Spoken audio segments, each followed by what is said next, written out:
This is 7National news making headlines. UAE in talks to join NATO.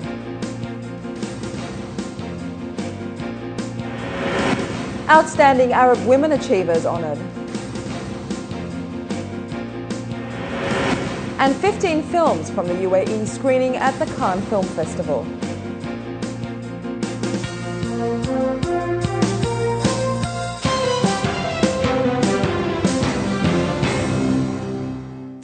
Subsequent to the current visit of UAE Foreign Minister His Highness Sheikh Abdullah bin Zayed Al Nahyan to Poland, the UAE will become the first country from the Middle East to open an embassy in a NATO country. The likely move to appoint a UAE ambassador takes place after recent talks that were held between UAE's Foreign Minister and Poland's Foreign Minister Radosław Sikorski. Establishing a diplomatic mission in Poland is seen as a strategic decision towards bilateral security with the 28 countries that comprise the NATO alliance. 13 outstanding females were honoured at the Arab Women of the Year award ceremony on Wednesday night. According to organisers, the award recognises the extraordinary contributions of Arab women to this community and across the globe. Khadija Salih has this report. Arab women have begun to enjoy a better share of the spotlight in recent years.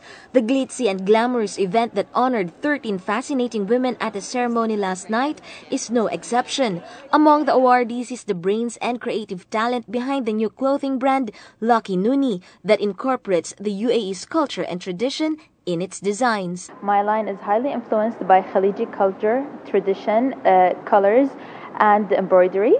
My line combines a bit of modern day and tradition, so it's very modern, very beautiful, and you can wear it basically everywhere. So you can have a bit of our Khaliji culture with you, whether you're going to the gym, to the movies, or simply to university.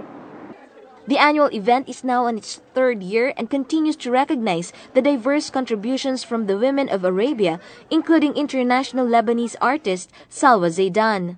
Although I was not expecting anything, I do my job and I do what I do best without expecting anything. I give without expecting anything in return, which is great because at the end it pays. It will encourage other women to give and to evolve and to be more conscious of what they're giving, because it will encourage them to give their best. Various sectors including business, environment, literature and medical were well represented. They should work hardly, they should be very strong, and I think they like the medical field, especially my job or my field as an obstetrician and gynecologist, because when they do that they will support ladies when they are in under stressful situation and they need help and support, especially in labor. Even the elegant and stunning beauty that is natural to Arabian women couldn't hide their continued hard work and extraordinary achievements over the years that inspired the Arab Women of the Year awards. I'm very, very pleased because this year we've got a lot of younger women coming through and they are truly inspiring. You know, some of the things that they've actually done, which everybody will hear about tonight, and the achievements that they've made at relatively young ages has been amazing. So I feel like we've achieved, although there's obviously more to come, I think that we've achieved what we set out to do. Without a doubt, indeed, the Arab world is full of many more exceptional women out there, and perhaps it is a gift born to women, the passion to make a difference that brings positive change and the ability to look good while doing it. Khadija Salih, 7National News. A recent study by the Dubai Chamber of Commerce and Industry has revealed that the UAE has replaced Saudi Arabia as the largest GCC market for US exports in 2010. US exports to the country reached a total of $11.64 billion last year, compared with $11.59 billion to Saudi Arabia. The study, which quoted the US Census Bureau, further showed that US trade with GCC countries increased during 2010 by 21%, as US demand for oil rose with the economic recovery. Previously, US trade with the GCC grew by 40% in 2008, before falling by 42% a year after. Shops in the UAE have been warned over selling energy drinks to children under 16 and pregnant women as part of new health guidelines on the sale and display of these products. Additionally, manufacturing companies have also been asked to develop health warnings on the products.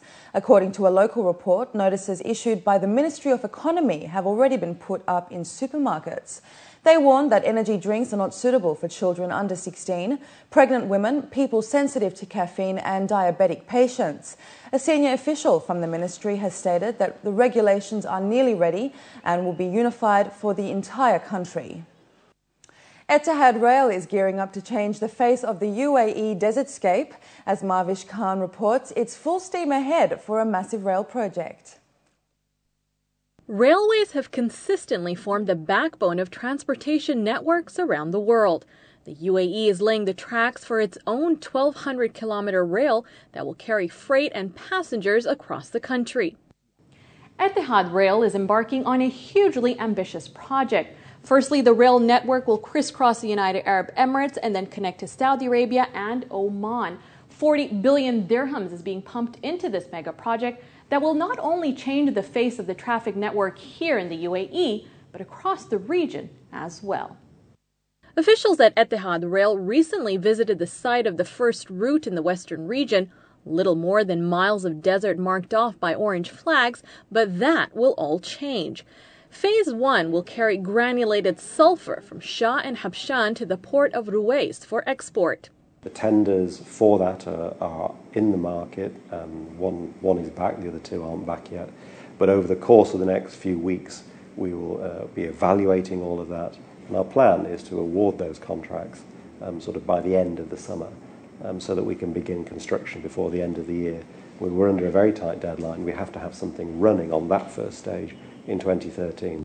Richard Bowker has a lot on his plate, but it's the very scope of the project that excites him. We are creating something from new. There is nothing to sort of start with. That has its challenges, but the great thing is you can learn from things that have been done elsewhere and get it really right from day one. You don't often get the chance to do that, so that's very exciting.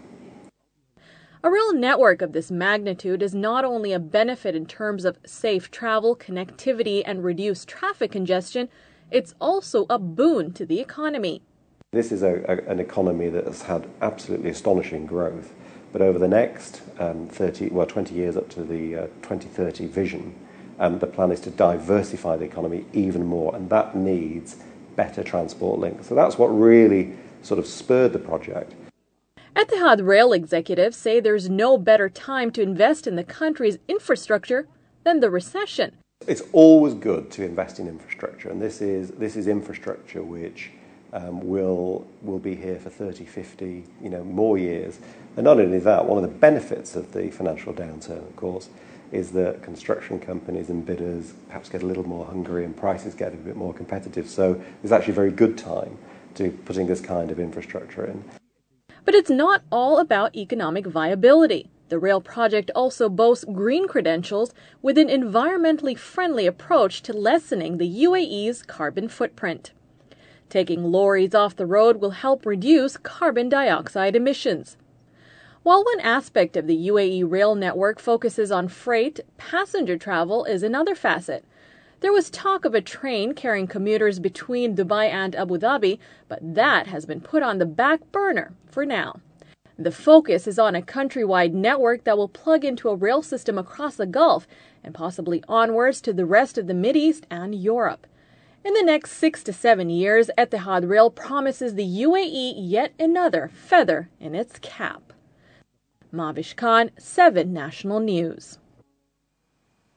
Abu Dhabi police are looking into linking traffic files for drivers with their residency visas.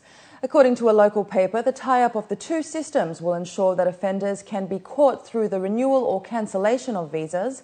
According to the Director of Traffic Control and Patrol Development, Brigadier General Engineer Hussein Ahmad Al-Harthi, the department is looking into the renewal, transfer and cancellation of residence visas with the traffic records, a system that is set to be put in place on a trial basis in the near future. Meanwhile, the Emirates ID Authority is also linking IDs with residence visas, which will be implemented into the capital in July. 3 new interchanges will open on the Al Khail Road in December, providing an alternative to the Sheikh Zayed and Emirates roads. The 22-kilometre Al Khail Road joins the Al Quz and Al Barsha areas. The project will also see an extension of the road as 2 lanes are being added in each direction. According to a local paper, the CEO of RTA's Traffic and Roads Agency, engineer Maitha bin Ada, said that the Al Khail corridor is one of the biggest road projects currently underway. He added that the authority will complete 75% of the project within scheduled timeline. The project has been under construction for 2 years. Up next, we have the day's business news, so stay with us.